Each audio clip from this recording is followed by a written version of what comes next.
ప్రభువునందు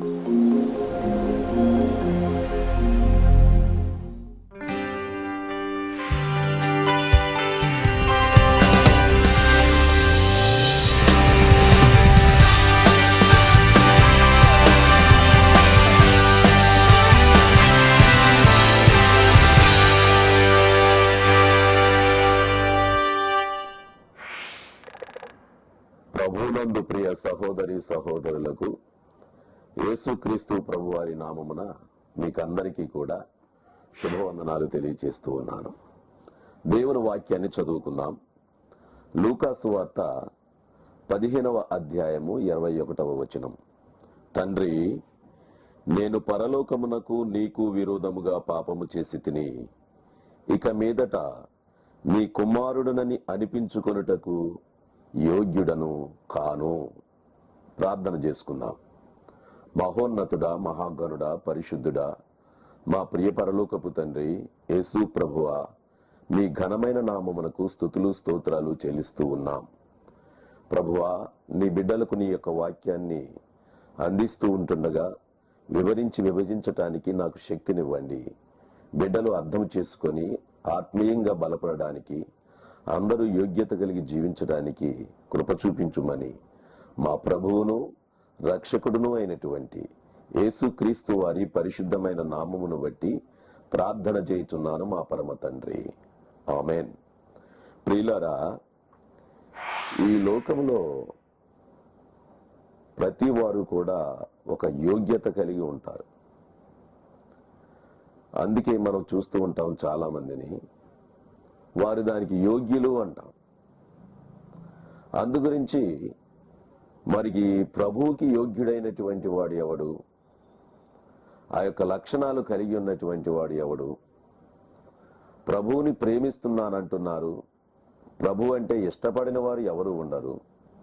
అందరూ కూడా ప్రభు అంటే ఇష్టపడేవారే. కానీ మరి ఎవరిని ఆయన ఇష్టపడతాడు? ఇక్కడ తప్పిపోయిన కుమారుడు అంటున్నాడు, తండ్రి, నేను పరలోకమునకు నీకు విరోధముగా పాపము చేసి తిని, ఇక మీదట నీ కుమారుడను అనిపించుకొనుటకు యోగ్యుడను కాను. యోగ్యుడను కాను అంటున్నాడు ఇక్కడ. పరలోకానికి నీకు విరోధముగా పాపము చేశాను కనుక నేను యోగ్యుడను కాను. తెలుసుకున్న ప్రతి పాపి పాపములో ఉన్నానని తెలుసుకొని యేసుక్రీస్తు ప్రభు దగ్గరకు వచ్చి పరిశుద్ధుడైన తరువాత, అంటే పాపమును ఒప్పుకొని పశ్చాత్తాపడిన తరువాత ఆ పరిశుద్ధమైన జీవితాన్ని జీవిస్తూ ఉన్నటువంటి వారు యోగ్యులు, యోగ్యత కలిగిన వారు. దేవునికి ఇష్టమైనది ఏదో అదే చేస్తూ బ్రతుకుతూ ఉంటారు, కానీ దేవునికి ఇష్టం లేని కార్యాలు చేయరు. అందుగురించి ఇక్కడ ఈ కుమారుడు యోగ్యత పోయింది, యోగ్యుడను కాను. గతములో నీ మాట వినలేదు, నా ఇష్టానుసారంగా నేను జీవించాను. ఇప్పుడైతే నీ దగ్గరకు రావాలనుకుంటున్నాను, కానీ ఆ యోగ్యతను పోగొట్టుకున్నాను. అందుగురించి ప్రియమైన సహోదరి సహోదరులారా, దేవుడు మానవులను అందరినీ కూడా ప్రేమిస్తూ ఉన్నాడు. ఎందుకంటే ఆయన పరిశుద్ధుడు గనుక, ఆయన దగ్గర ఆయన పిల్లలు రావాలి గనుక అందరూ కూడా పరిశుద్ధులై ఉండాలని ఆయన కోరుతూ ఉన్నాడు. అందుకే చూడండి, లేవీకాండము 11వ అధ్యాయము 44వ వచనంలో ఉంది, నేను మీ దేవుడైన యెహోవాను, నేను పరిశుద్ధుడను కనుక మీరును పరిశుద్ధులై ఉండునట్లు మిమ్మును మీరు పరిశుద్ధపరచుకొనుడి అన్నాడు. నేను మీ దేవుడైన యెహోవాను, నేను పరిశుద్ధుడను గనుక మీరును పరిశుద్ధులయ్యుండునట్లు మిమ్మును మీరు పరిశుద్ధపరచుకొనండి. పరిశుద్ధపరచుకొనని వాడు ప్రభువుని చూడలేడు. కాబట్టి ప్రభువుని చూడాలి అంటే, ప్రభువుని చేరాలి అంటే ఎంతో యోగ్యత కలిగి ఉండాలి. అది ఇక్కడ మనకు. అందుగురించి ఈరోజు అందరూ ప్రభువును నమ్ముకున్న వారే, కానీ ఆ విధమైనటువంటి యోగ్యత కలిగి ఉన్నారా? ఆయన ప్రేమించే, మనల్ని ఆదరించేటటువంటి ప్రభువు మనము యోగ్యత కలిగి ఉన్నప్పుడే కదా మనల్ని ప్రేమించి ఆదరించేది. అందుగురించి ఆయన పరిశుద్ధుడు గనుక మనల్ని పరిశుద్ధులుగా ఉండమని కోరుతూ ఉన్నాడు. అందుగురించి ఆ కాలంలో చూస్తే, యోబును చూస్తే 1:1 ఏమంటున్నాడు? ఊజు దేశమందు యోబు అని ఒక మనుషుడు ఉండెను. అతడు యథార్థవర్తనుడు, న్యాయవంతుడునే, దేవుని యందు భయభక్తులు కలిగి చెడుతనమును విసర్జించినవాడు. ఇలా ఆయా కాలాలలో ఎంతో మంది ఉన్నారు యోగ్యత కలిగినటువంటి వారు. అందుగురించి దేవుడు మొదటిగా ఆయన పరిశుద్ధుడు గనుక నా దగ్గరకు మీరు రావాలి అంటే ఏ విధముగా పరిశుద్ధతను సంతరించుకోవాలి అనేది కూడా ఆయన చెప్పాడు. ఈ కాలంలో చాలా మంది కూడా మాటల సందర్భంలో అంటారు కదా, ఏదైనా మాట వచ్చేటప్పుడు ఏమంటారంటే, ఆ మాట అనడానికి నీవు యోగ్యుడవు కాదు, నా ముందు నువ్వు సరిపోవు అంటాడు మనిషి. నేను మాట్లాడడానికి, నువ్వు నా ముందు మాట్లాడడానికి నువ్వు సరిపోవు, నాకు ఎదుట నిలవబడవద్దు. ఏమిటంటే అతనిలో ఏదైనా లోపం ఉంటే ఆ లోపాన్ని ఎత్తి చూపినప్పుడు అతను యోగ్యుడిగా యోగ్యుడు కాదు అని ఎంచుతున్నాడు గనుక అతడిని ఏమంటున్నాడంటే, నువ్వు నా ఎదుట ఉండవద్దు అంటున్నాడు. ఒక మనిషే నా ఎదుట ఉండవద్దు అంటే మరి దేవాది దేవుడు, మన రక్షకుడైనటువంటి ప్రభువు, ఆయన ఏమంటాడు మనలను? అందుగురించి ఇక్కడ చూస్తే నిర్గమాకాండం 19వ అధ్యాయము ఆ యొక్క 9 నుండి కొన్ని వచనాలు మనం చూద్దాం. ఇక్కడ ఏమంటున్నాడంటే, దేవుడు సీనాయి పర్వతం మీదకి వస్తానని మోషేతో చెబుతున్నాడు. ఆ సందర్భంలో ఆయన ఎలా ఉండాలో ఇక్కడ చెబుతూ ఉన్నాడు. చూడండి, ఇదిగో నేను నీతో మాటలాడునప్పుడు ప్రజలు విని నిరంతరము నీ యందు నమ్మికయించున్నట్లు నేను కారుమబ్బులలో నీ యొద్దకు వచ్చేదనని చెప్పెను. మోషే ప్రజల మాటలు యెహోవాతో చెప్పగా, యెహోవా మోషేతో, నీవు ప్రజల యొద్దకు వెళ్ళి నేడును రేపును వారిని పరిశుద్ధపరచుము. వారు తమ బట్టలు ఉదుకుకొని మూడవ నాటికి సిద్ధముగా ఉండవలెను. 3వ నాడు యెహోవా ప్రజలందరి కన్నుల ఎదుట సీనాయి పర్వతం మీదకి వచ్చును. నీవు చుట్టూ ప్రజలకు మేరను ఏర్పరిచి, మీరు ఈ పర్వతము ఎక్కవద్దు, దానిని అంచున ముట్టవద్దు. భద్రము సుమి, ఈ పర్వతము చుట్టూ ప్రతివానికి మరణ శిక్షక విధింపబడవలెను. ఎవడును చేతితో దానిని ముట్టకూడదు. ముట్టిన వారు రాళ్లతో కొట్టబడవలెను, లేక పొడవబడవలెను. మనుష్యుడు గాని మృగము గాని బ్రతకకూడదు. బోరధ్వని చేయునప్పుడు వారు పర్వతముల యొద్దకు రావలెనెను. అప్పుడు మోషే పర్వతముల మీద నుండి ప్రజల యొద్దకు దిగి వచ్చి ప్రజలను పరిశుద్ధపరచగా వారు తమ బట్టలు ఉదుకుకొనిరి. అప్పుడు అతడు 3వ నాటికి సిద్ధముగా ఉండుడి, ఏ పురుషుడును ఏ స్త్రీని చేరకూడదు అని చెప్పాను. 3వ నాడు ఉదయమైనప్పుడు ఆ పర్వతము మీద ఉరుములు, మెరుపులు, సాంద్ర మేఘములు, బోర యొక్క బోరధ్వనియు కలుగగా పాళెములోనికి యెహోవా ప్రజలందరూ వణికిరి. దేవుని ఎదుర్కొనుటకు మోషే పాళెములోనికి ప్రజలను అవతలకు రప్పించగా వారు పర్వతము దిగువన దిగివిరి. యెహోవా అగ్నితో సీనాయి పర్వతము మీదికి దిగి వచ్చినందున అదంతయు ధూమమయమై ఉండెను. దాని ధూమము కొలిమి ధూమము వలె లేచెను. పర్వతమంతయు మిక్కిలి కంపించెను అని ఉంది. ఇక్కడ చూడండి, ఈ వచ్చిన భాగాలలో మనము చూస్తూ ఉంటే దేవుడు ఏమని చెబుతున్నాడో మనకు అర్థమవుతుంది కదా.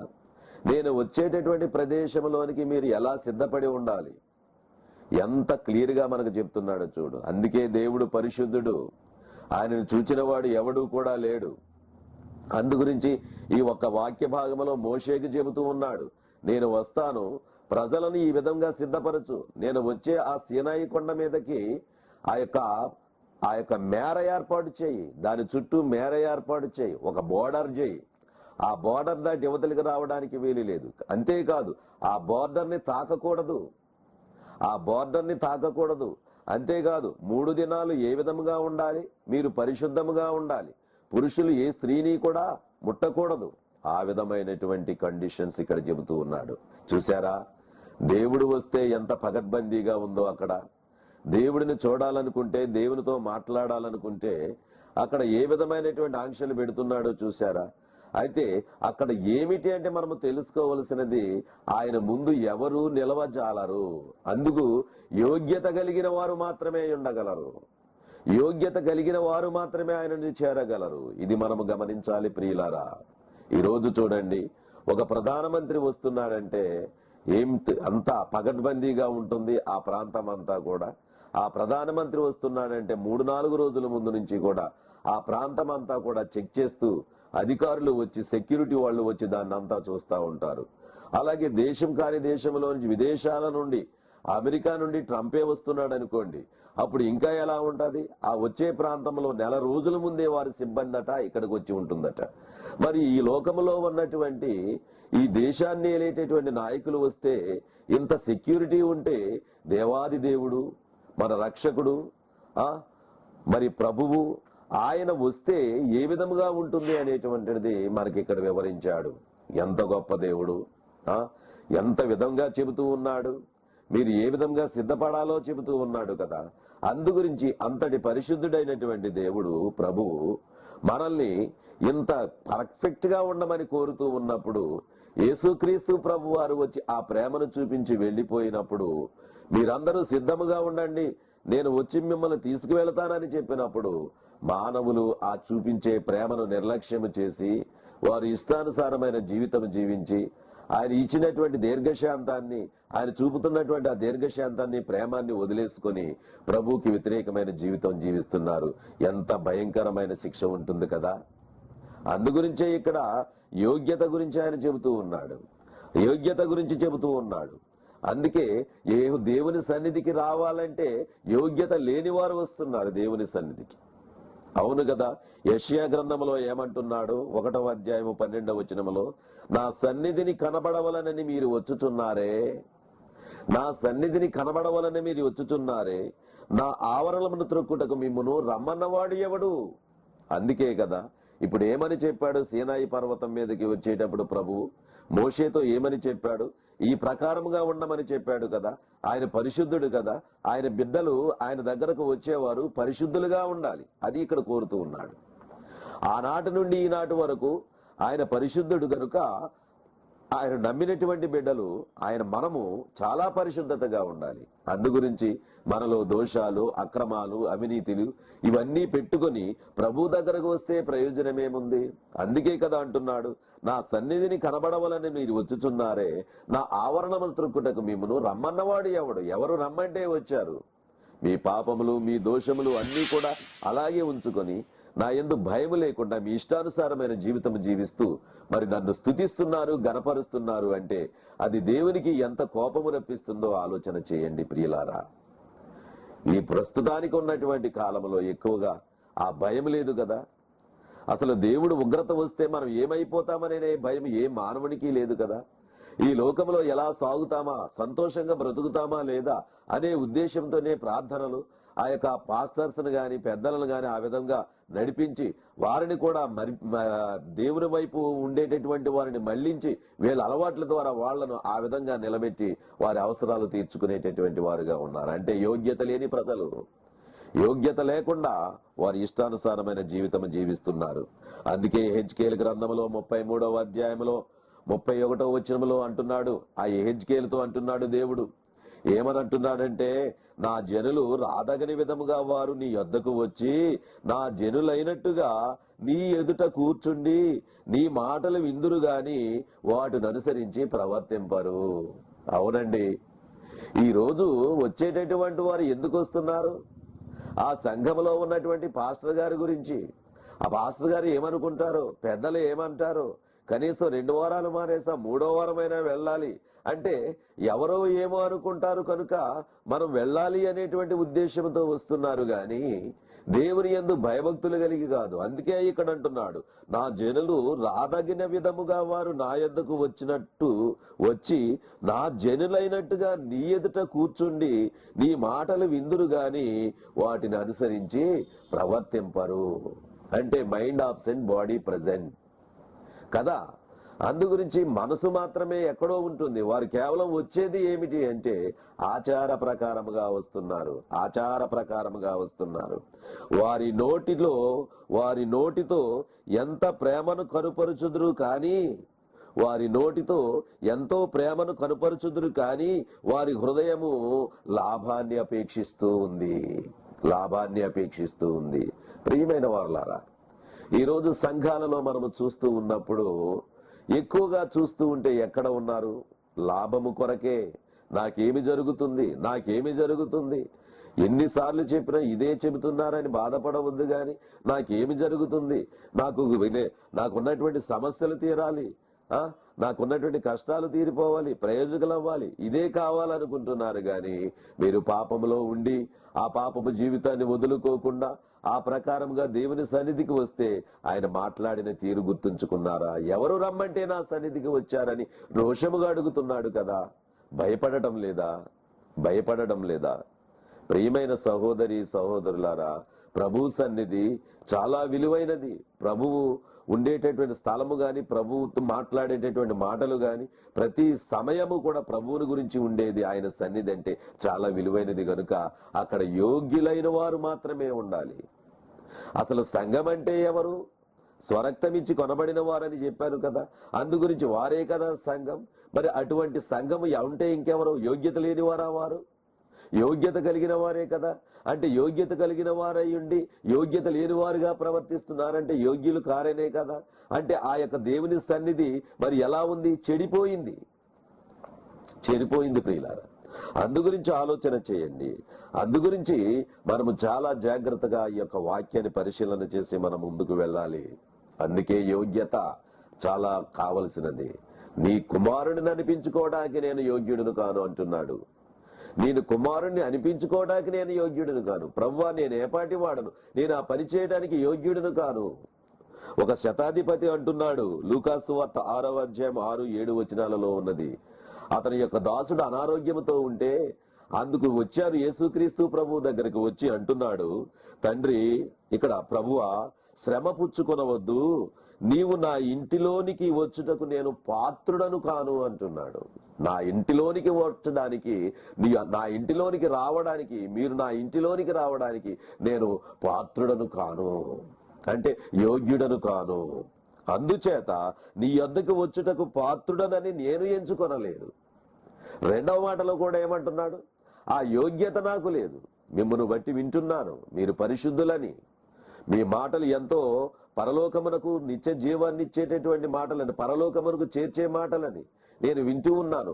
నా పరిస్థితి, నా యొక్క పని చూస్తూ ఉంటుంటే దాని ప్రకారముగా చూస్తే మీకు నాకు సరిపోదు. నేనేమిటంటే యోగ్యుడును కాను. అయినా మీ దగ్గరకు రావడానికి కూడా నేను యోగ్యుడును కాదు, మిమ్మల్ని ఇలా అడగడానికి కూడా యోగ్యుడును కాదు. కానీ మీరు మా ఇంటికి రావడానికి కూడా నేను సరిపోను. కానీ మీరు ఒక్క మాట మాత్రము సెలవివ్వండి.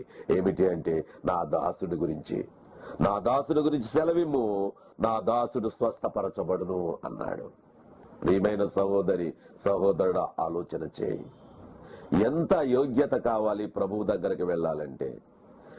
ఏమిటి యోగ్యత అనుకుంటున్నారు? చక్కని బట్టలు వేసుకొని, స్ప్రేలు కొట్టుకొని, బైబిల్ తీసుకొని, చక్కగా బైబిల్ కవర్ వేసుకొని, అందంగా తలదూవుకొని, ఈ ప్రకారముగా చేసుకొని దేవుని సన్నిధికి వెళ్ళడం యోగ్యత అనుకుంటున్నారా? అది దేవుడు ఎంత మాత్రము చూడడు కదా. దేవుడు ఎప్పుడు కూడా పై రూపాన్ని చూడడని తెలుసు కదా మనందరికీ. దేవుడు ఎక్కడ చూస్తాడు? అంతరంగాన్ని చూస్తాడు. ఆ అంతరంగంలో ఉన్నటువంటి దారిని బట్టే నీ యొక్క లక్షణాలు కనబడతాయి. కనుక నా యోగ్యత నువ్వు ఉన్నావు లేదు ఆయన చెప్పగలడు. అంతేకాదు, వాక్యాన్ని పరిశీలిస్తున్నటువంటి నీవు, వాక్యాన్ని ధ్యానిస్తున్నటువంటి నీవు, వాక్యపు లోతుల్లోకి వెళుతున్నటువంటి నీవు, ప్రభువుని ఎలాగా సంతోషపెట్టాలనే ఉద్దేశము కలిగి ఆ యోగ్యత కలిగి బ్రతికేవాడుగా ఉంటావు గాని యోగ్యత లేనివాడుగా ఉండవు కదా. అందుగురించి ప్రభువు మరి ఎంత క్లియర్గా మనకు చెబుతున్నారో అర్థం చేసుకోండి. దేవుడు సీనాయి పర్వతం మీదకు వస్తే మీరు ఎలా ఉండాలో మోషేతో చెబుతున్నాడు. మీరు ఏ విధంగా ఉండాలో అక్కడ ఆ విధానం చెబుతూ ఉన్నాడు. మరి ఈ రోజు మనం ఏం చేస్తూ ఉన్నాము? దేవుని సన్నిధి అంటే ఎలా ఉన్నాము? ఆటలతోనూ పాటలతోనూ రకరకాల వాటితో వెళ్ళిపోతూ ఆనందం గంతులు వేస్తూ ఏదో ఉత్సవాల్లాగా జరిగిపోయేటటువంటిది దేవుని సన్నిధి అనుకున్నామా? గంతులు వేస్తూ పడిపోయేది దేవుని సన్నిధి అనుకుంటామా? కేకలు వేసి బొబ్బలు పెట్టేది దేవుని సన్నిధి అనుకుందామా? అందుగురించి యోగ్యత లేని వారందరూ కూడా అందులో ప్రవేశించి రకరకాలుగా దొంగలలా ప్రవేశించి ఆ కార్యకలాపాలు చేస్తున్నారే, వారు యోగ్యులని మనం అనుకుందామా? ఆలోచించాలి. అందుగురించి యేసుక్రీస్తు ప్రభు వారి శిష్యులను పంపిస్తూ కూడా ఒక మాట చెప్పారు. మీరు పట్టణంలోనికి వెళుతున్నప్పుడు మీరు ఆ పట్టణాల్లో సువార్త ప్రకటిస్తా ఉంటుంటే ఏ ఇంటికి వెళ్ళమన్నాడు? ఒక్కసారి చూడండి. అది మత్తయి సువార్త 10వ అధ్యాయము 11వ వచనములో, మరియు మీరు ఏ పట్టణంలోనైనను గ్రామములోనైనను ప్రవేశించినప్పుడు అందులో ఎవడు యోగ్యుడో విచారణ చేసి అక్కడ నుండి వెళ్ళు వరకు ఆయన ఇంటనే బస చేయండి. ఏమన్నాడండి?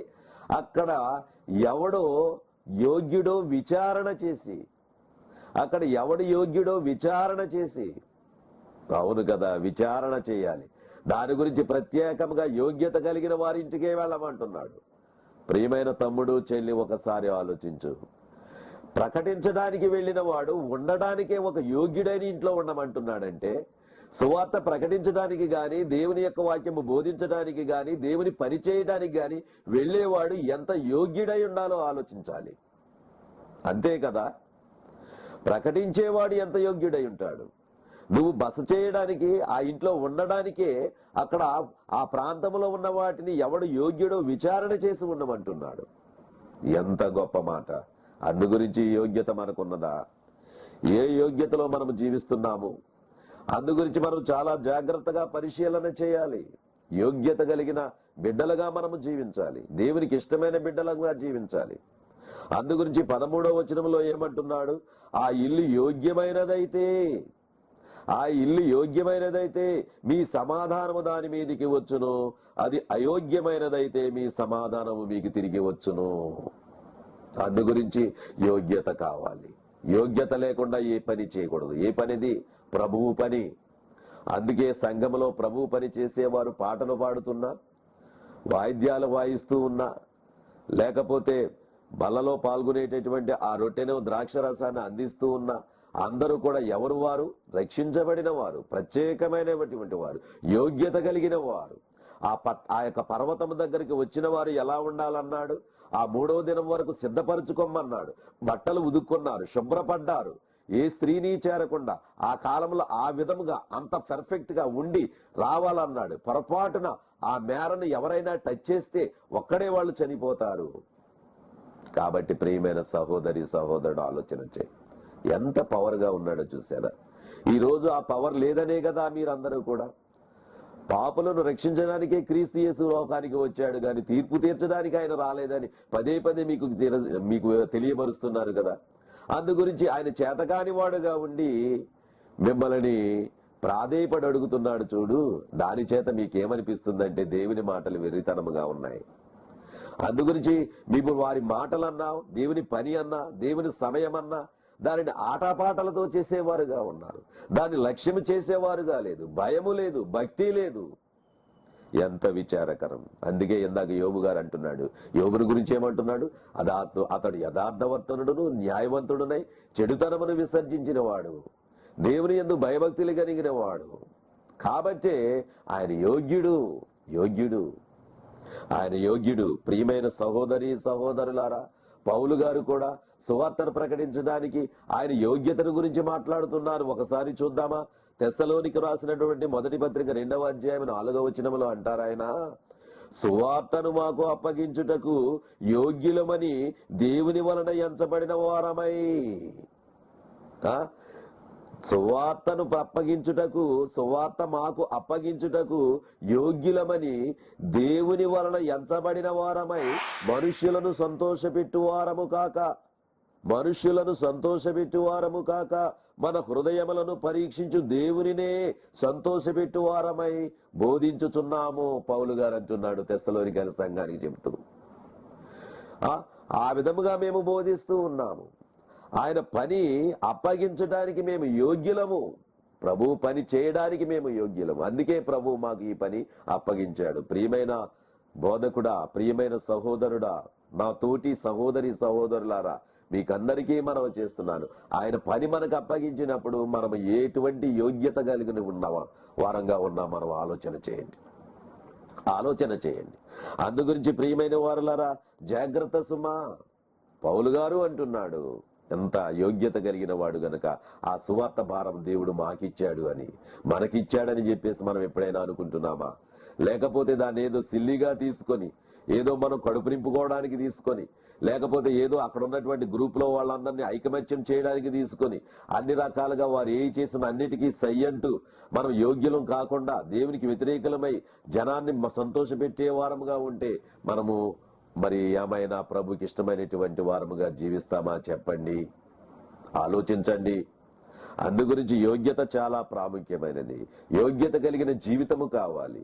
అర్హుడవా లేదా అనేటువంటిది నువ్వు చూసుకోవాలి. ఒక్క మాటలో చెప్పాలంటే అందు గురించి కొరింథీయులకు రాసిన 2వ పత్రికలో కూడా 10వ అధ్యాయం 18వ వచనంలో ఏమంటున్నాడో చూడండి. ప్రభువు మెచ్చుకుని వాడే యోగ్యుడు గాని తన్ను తానే మెచ్చుకుని వాడు యోగ్యుడు కాడు.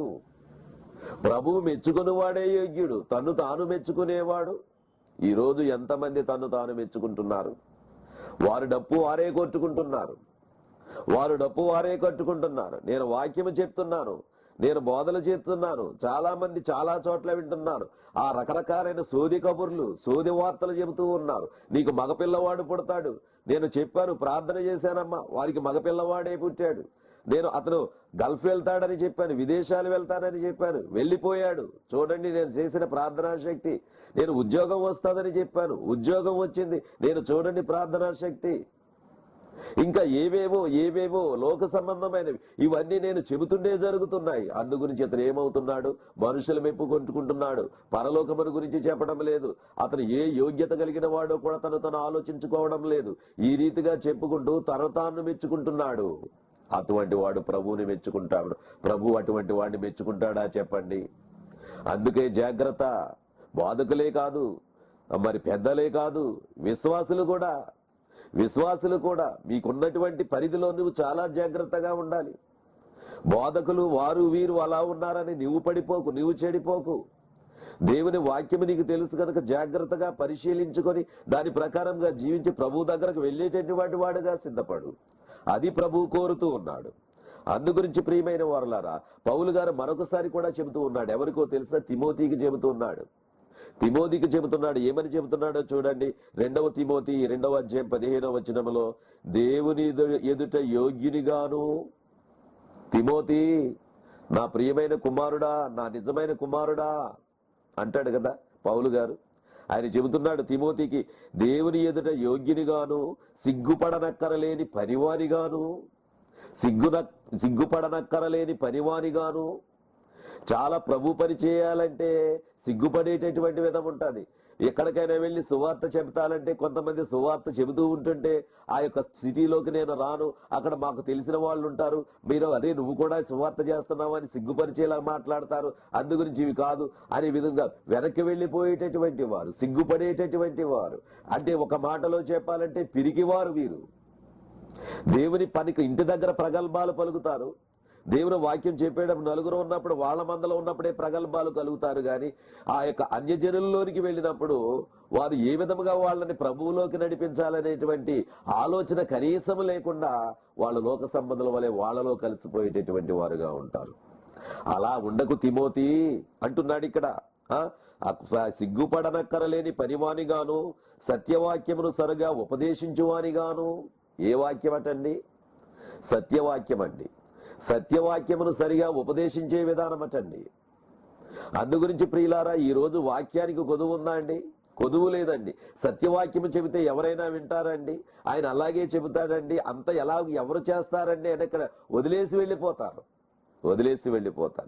అదే కల్పించే కథలతోటి రకరకాలతోటి మనుషులు ఆ యొక్క దురద చెవులు గల వారికి తగినట్టుగా చెబితే కవ్వించి నవ్వించి చెప్పుకుంటా వెళుతుంటే ఆ యొక్క ప్రసంగం ఎంతమంది చూస్తారండి? అబ్బో, ఎంతమందో చూస్తారండి, లెక్కలేరండి. అయితే ఈ యొక్క ప్రభువును గురించినటువంటి యోగ్యత ఇలా ఉండాలి, మనం ఈ విధంగా ఉంటేనే ప్రభు పని చేయాలి అంటే అంతలా ఎవడుంటాడండి అని చెప్పుకొని వెళ్ళిపోయి మరి వారితో కలిసిపోయేటటువంటి వారుగా ఉంటారు. అందు గురించి ఇక్కడ యోగ్యత లేనివాడు పని చేయకూడదు. ఆ యోగ్యత నీకున్నదా లేదా నువ్వు ఆలోచన చెయ్యి. అందుకే అంటున్నాడు, సత్యవాక్యమును సరిగా ఉపదేశించిన వారు గాను నిన్ను నీవే దేవునికి కనబరుచుకొనుటకు జాగ్రత్త పడుము. నిన్ను నీవే దేవునికి కనబరుచుకొనుటకు జాగ్రత్త పడుము. మనుషులను కనబరుచుకోవడానికి కాదు, దేవుని కనబరుచుకోవడానికి జాగ్రత్త పడమంటున్నాడు. నీవు దేవుని కనబరుచుకోవడానికి జాగ్రత్త పడుతున్నావా? అది ఇక్కడ ప్రభు కోరుతూ ఉన్నాడు. దేవుని కనబడడానికి నువ్వు జాగ్రత్త పడుతున్నావా? ఏ విధముగా నీ మాదిరి చూపిస్తున్నావు? నీ యొక్క మార్గం ఏ విధముగా ఉన్నది? నిన్ను చూస్తే ప్రభువును చూసినట్లుగానే ఉందని నీ ప్రక్కన ఉన్నటువంటి వాళ్ళు చెబుతున్నారా? అందు గురించి చాలా జాగ్రత్త. యోగ్యత చాలా అవసరమైనది. ఆ యోగ్యత మనం ఉంటేనే ప్రభు పని చేయాలి. యోగ్యత లేకపోతే తప్పుకోవడమే. పని చేత కాకపోతే పక్కకుండ్రా అంటాడు ఒక్కొక్కడు. పని చేత కాకపోతే పక్కండు, ఆ పని నేను చేసుకుని వెళ్తాను అంటుంటాడు. ఏ పని అయినా పని జరిగేటప్పుడు అంటుంటారు కదా, పని చేత కాదు నీలాంటి వాడు పెను పెట్టుకోవడం నా పొరపాటు, వెళ్ళిపో, పక్క వెళ్ళిపో, మళ్ళీ రేపు రాకు అంటాడు. కారణం ఏమిటంటే ఈ లోకంలో ఏదైనా పని ఉంటే ఆ పని చేసేటటువంటి యజమాని నువ్వు నాకు పనికి వద్దు, నువ్వు పని చేయమంటున్నాడంటే యోగ్యత లేకుండా దేవుని పనికి వస్తే దేవుడు నిన్ను ఎలాగ తోసివేయకుండా ఉంటాడు. అందుకే నా సన్నిధినికి రమ్మనడానికి, నా ఆవరణము తొక్కడానికి రమ్మనడాన్ని ఎవడు పిలిచాడు మిమ్మల్ని అంటున్నాడు. రమ్మన్నవాడు ఎవడు అంటున్నాడు ఆయన. కాబట్టి ఆలోచించు ప్రియమైన సహోదరి సహోదరుడా, పనిచేస్తున్న నువ్వు చాలా జాగ్రత్తగా ఉండు. ప్రభువును నమ్ముకున్న ప్రతి వారు కూడా జాగ్రత్తగా ఉండాలి. పనే కాదు, నమ్ముకున్నవాడు పని చేయడా? నమ్ముకున్నవాడు కూడా పని చేస్తాడు కదా. విశ్వాసి కూడా పని చేస్తాడు. ఒక్కొక్క సందర్భంలో చేయవలసిన పరిస్థితి ఏర్పడుతుంది. ఏదో ఊరు వెళతావు, అక్కడ కొంతమంది సహోదరులు కూర్చొని ఉంటారు, పని చేస్తావు కదా. వాక్యం చెప్పవలసిన పరిస్థితి వస్తుంది కదా, నోరు మూసుకొని కూర్చుంటావా? ప్రార్థన చేయమంటారు, వాక్యం ఏదన్నా 4 మాటలు చెప్పండి అంటారు, అప్పుడు చెప్పాలి కదా. నీవు ఎంత సంతోషం దేవుడు ఇచ్చినప్పుడు ఆ యొక్క ఆనందాన్ని, ఆ సమయాన్ని సద్వినియోగం చేసుకోవాలి కదా. అందు గురించి ప్రభువుని నమ్ముకున్న వారందరూ కూడా యోగ్యులే. అవునండి, ప్రభువుని నమ్ముకున్న వారందరూ యోగ్యులే. అయితే ఆ యోగ్యతను కాపాడుకోవాలి. అది నేను చెప్పేది, ఇక్కడ వాక్యం చెప్పేది. అందు గురించి ఆ విధముగా చెబుతూ ఉన్నాడు. అందు గురించి ఇక్కడ చూడండి, లూకాసు సువార్త 8వ అధ్యాయం 15వ వచనంలో అంటారు చూడండి, మంచి నేల నుండి విత్తనము పోలిన వారెవరనగా, మంచి నేల నుండి విత్తనము పోలిన వారు ఎవరంటే మంచి నేలను పడినటువంటి విత్తనాలు ఎలా మొలకెత్తాయో దాని గురించి చెబుతూ, వారెవరనగా యోగ్యమైన మంచి మనసుతో వాక్యము విని, యోగ్యమైన మంచి మనసుతో వాక్యము విని. ఏ మనసుతో వినాలట?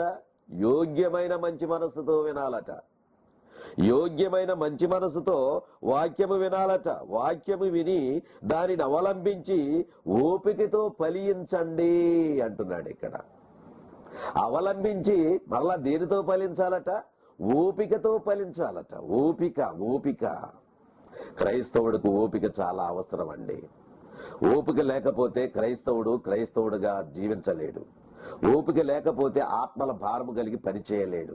ఓపిక లేకపోతే సంఘాన్ని నడపలేడు. ఓపిక లేకపోతే ఏ పని కూడా చేయలేడు. అందు గురించి ప్రభువుకి ఇష్టమైన వాడిగా ఉండాలి అంటే ఓపిక కలిగి బ్రతకాలి. ఇక్కడ అదే చెబుతున్నాడు. మంచి నేల నుండి విత్తనము పోలిన వారు ఎవరు అంటే యోగ్యమైన మంచి మనసుతో వాక్యము విని దారిని అవలంబించి ఓపికతో ఫలించేటటువంటి వారు. ఆ విధంగా సంఘంలో నువ్వు ఓపికతో ఫలిస్తున్నావా? ఓపికతో ఫలిస్తే యోగ్యుడవే. నీకంటే గొప్పవాడు ఇంకెవరూ లేరు. అంతే కదా. చాలా మంది సంఘంలో ఏమంటారు, ఆ అబ్బాయి అండి యోగ్యుడండి, అన్నిటికీ అబ్బాయినే పెట్టాలండి. ఏమని నిన్నెందుకు పెట్టాలని అనుకోవడం లేదు? కొంతమంది ఉంటారు కదా, వింటున్నటువంటి అబ్బాయికి ఫ్రెండ్స్ ఉంటారు, వాళ్ళని ఎందుకు కాదు? ఇంకా కొంతమంది ఉంటారు, వాళ్ళు ఎందుకు కాదు? వారి ఒక్కరే ఎందుకని? ఆయన ఒక్కడే పరలోకానికి వెళ్తాడు, మీరు వెళ్ళరా పరలోకానికి? మంచివాడే, ఆయన దీనికి సరిపోతాడండి అంటారు. మీరు మరి బలలో పాల్గొంటున్నారు, మీరు కూడా ఆరాధన చేస్తున్నారు, ప్రభుకి ఇష్టమైనటువంటి మీరు యోగ్యులు కానట్టేనా అక్కడ? అందు గురించే ప్రభు పని చేయడానికి అంత యోగ్యులుగా ఉండాలండి. దాక్కునేవారుగా ఉండకూడదు. మనము చాలా బలమైనటువంటి వారము. ప్రభు యొక్క రాజ్యం కొరకు ఎదురు చూస్తున్నటువంటి వారము, అక్కడ గురి కలిగి మరి జీవిస్తున్నటువంటి వారము, అక్కడ వెళ్ళటానికి సిద్ధపడి ఉన్నటువంటి వారము. అందు గురించి మనము చాలా జాగ్రత్తగా ఉండాలి. అందుకే రోమాపత్రికలో అంటాడు చూడండి, అక్కడ 2వ అధ్యాయంలో రోమాపత్రికలో 2వ అధ్యాయంలో అంటాడు. ఆ మాటలు అమూల్యమైనటువంటి మాటలు. అందు గురించి ఇక్కడ ఏమంటున్నాడు చూడండి, రోమాపత్రిక 2వ అధ్యాయం 21వ వచనంలో ఏమంటున్నాడు?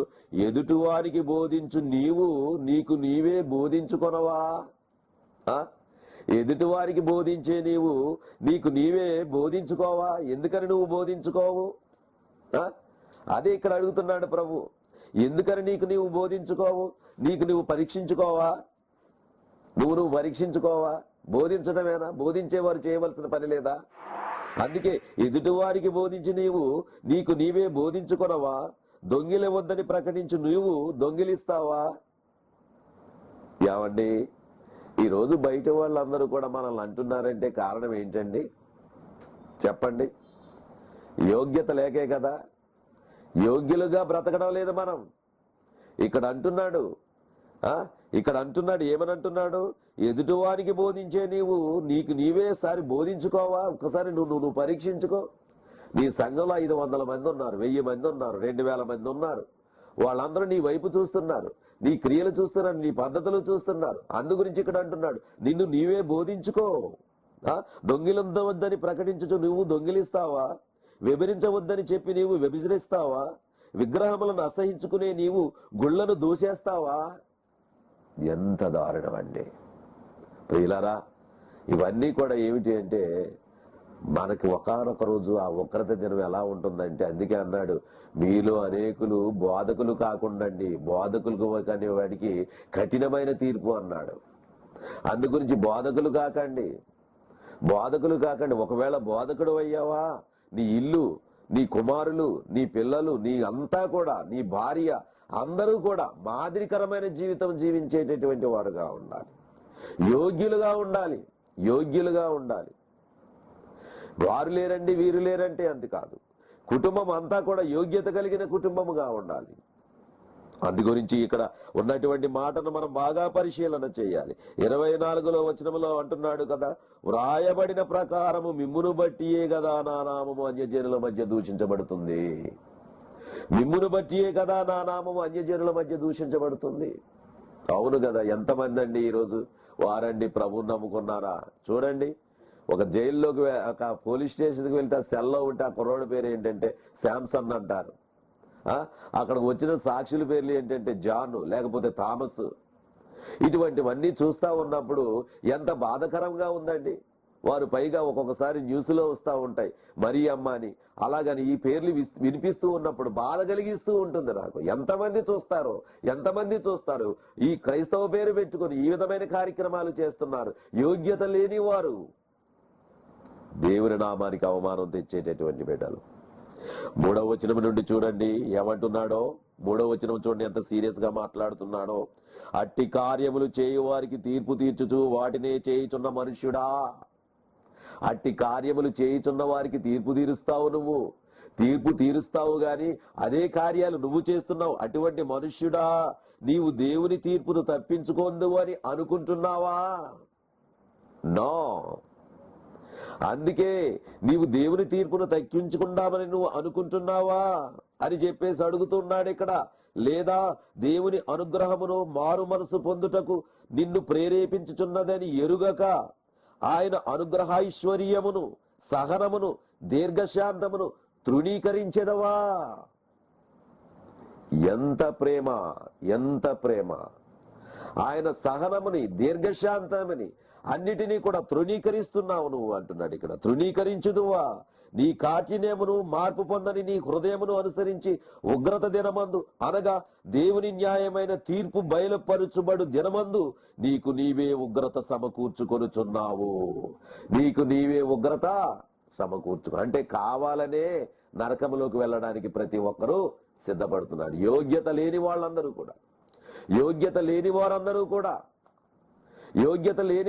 కూడా వెళ్ళిపోతున్నారు ప్రియులారా. చాలా విచారకరము కదా. సంఘం ఎలా ఉన్నది? యోగ్యత కలిగిన వారు పనిచేయండి. స్వరక్తమిచ్చి కొనబడిన సంఘం అంటున్నారు. బలలో పాల్గొనేటటువంటి వారు అందరూ కూడా యోగ్యులే. అయితే యోగ్యులుగా ఉండి యోగ్యత లేని కార్యక్రమాలు మీరు చేస్తే, దేవునికి యోగ్యులు కాకుండా ఉంటే ఒకానొక రోజు భయంకరమైన తీర్పులో మనం అక్కడ పడిపోతాం. ఇది మరిచిపోవద్దు. ఉగ్రతానికి తోసివేయబడతాం. అది గురించి మర్చిపోవద్దు ప్రియమైన సహోదరి సహోదరుల. అందుకే ఆయన అంటున్నాడు, ప్రభువు మెచ్చుకొనివాడే యోగ్యుడు గాని తన్ను తానే మెచ్చుకునివాడు యోగ్యుడు కాడు. ప్రభువు మెచ్చుకునివాడే, ప్రభువు మెచ్చేవాడే. ప్రభువు మెచ్చుతున్నాడా నిన్ను? నువ్వు యోగ్యుడవే. మనుషులు మెచ్చుతున్నారా? ఎంత మాత్రము కాదు. అందుకే ఇంకొకటి అన్నారు యేసుక్రీస్తు ప్రభు వారు, మనుషులు మిమ్మల్ని కొనియాడినప్పుడు మీకు శ్రమ అన్నారు. అంటే ఏమిటి? ఇక్కడ ఇదే చూసుకుంటున్నాం. పెద్ద గుడి కట్టారు, 500 మంది సంఘం ఉన్నారు, అందరూ చాలా బాగా ఉన్నారు, అందరూ కూడా మంచి సంపాదనలో ఉన్నారు, అందరూ కూడా మంచి సౌండ్ పార్టీలో ఉన్నారు. మా సంఘాన్ని దేవుడు ఎంత ఆశీర్వదించాడని చెబుతున్నావా? నో, మీ సంఘం చీకటిలో ఉంది. నేను చెబుతున్నాను, మీ సంఘం చీకటిలో ఉంది. క్రియలు ప్రాణము లేని శరీరం ఎలాగ మృతమో క్రియలు లేని విశ్వాసం మృతమే అంటున్నాడు కదా. ఏమి చూపిస్తున్నారు మీరు? సువార్త చేస్తున్నారా? యోగ్యులుగా బ్రతుకుతున్నారా? యోగ్యులుగా ఎలాగా లేము కాబట్టి, మనం బయటికి ఎలాగ వెళ్ళాం కాబట్టి ఏమీ అవసరం లేదు. మన ఉద్యోగాలు మనం చేసుకుని మనం చాలా జాగ్రత్తగా ఉన్నాం, ఈ ప్రకారంగా సాగిపోతూ ఉన్నాం. అయితే మీరు దేవుని యొక్క ఉగ్రత నుండి తప్పించుకోలేరు. కాబట్టి యోగ్యమైనటువంటి జీవితాలు మీరు పొందుకొని ప్రభుకి ఇష్టమైనటువంటి బిడ్డలుగా సాగుతూ ఆయన సిద్ధపరిచిన పరలోకానికి అందరూ వెళ్ళాలనే నేను ఈ కఠినముగా మాట్లాడుతున్నాను. దయచేసి మన్నించండి. ఎందుకని మీకు రోషము పుట్టడం లేదు? దేవుని బిడ్డలము కదా. దేవుని పరలోకానికి ఎక్కడికన్నా వెళతా ఉంటుంటే వాడు ముందు వెళుతున్నాడు, వీడు ముందు వెళుతున్నాడు, వాడికంటే ముందు నేను వెళ్ళిపోవాలంటావు. బ్యాంకు దగ్గరికి కానీ లేకపోతే రేషన్ దగ్గరికి కానీ లేకపోతే కలిసి వచ్చేటటువంటి ఎటుకొన్నా సరే వాటి కోసం వెళ్ళాలంటే అన్నిటికంటే ముందు నేను ఉండాలంటావు. కానీ దేవుని సన్నిధిలో ఎందుకని ముందు ఉండవు?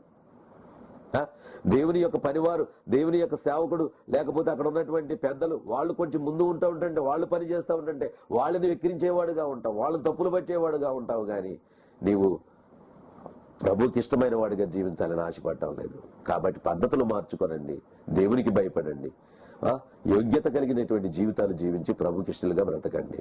అట్టి కృప దేవుడు మీకు అనుగ్రహించుగాక. ప్రార్థన చేసుకుందాం. ప్రేమగల తండ్రి, కృపగలిగిన ప్రభువా, మీ ఘనమైన నామమునకు స్తుతులు స్తోత్రాలు చెల్లిస్తున్నాను ప్రభువా. ఇంతవరకు మీ బిడ్డలకు మీ యొక్క వాక్యాన్ని పంచాను ప్రభువా. యోగ్యత లేని మమ్మలను యోగ్యులుగా చేశారు. అయితే యోగ్యులుగా చేసిన తర్వాత మరలా అయోగ్యులుగా అవ్వకుండా బలముగా నీకు ఇష్టమైన బిడ్డలుగా ఉండటానికి మమ్మల్ని అందరినీ సిద్ధపరచుమని మా ప్రభువును రక్షకుడును అయినటువంటి యేసుక్రీస్తు ప్రభు వారి పరిశుద్ధమైన నామమును బట్టి ప్రార్థన చేయుచున్నాను మా పరమ తండ్రి. ఆమేన్. అందరికీ వందనాలండి.